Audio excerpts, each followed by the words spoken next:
Hello, मी तनुश्री स्वागत करते परत एका नवीन व्हिडिओमध्ये. आणि सध्या मी गावी आहे, तुम्हाला हे माहीतच आहे. आणि जेव्हा उन्हाळ्यामध्ये असं पावसाचं वातावरण होतं ना, माझ्या मनाला खूप आनंद होतो. कारण पावसाळा हा माझा आवडता ऋतू आहे. आणि पावसाचं छान असं वातावरण झालं होतं, आम्ही फिरायला गेलो होतो तेव्हा. आणि हे वातावरण फक्त अनुभवायला आपल्याला गावाकडेच मिळू शकतं.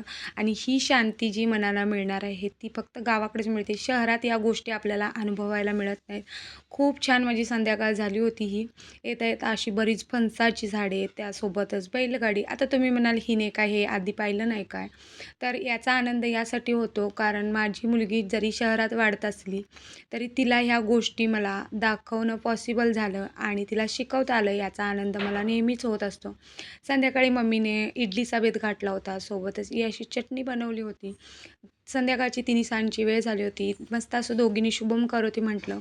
कारण लहान मुलांना जे आपण शिकवतो किंवा मोठी माणसं जे करतात तेच त्यांना करायचं असतं. म्हणून ओवीला सोबत घेऊन शुभम करोती म्हटलं. आणि त्यानंतर दोघींनी इडलीवर मस्त असा ताव मारला. That's for today. बाय.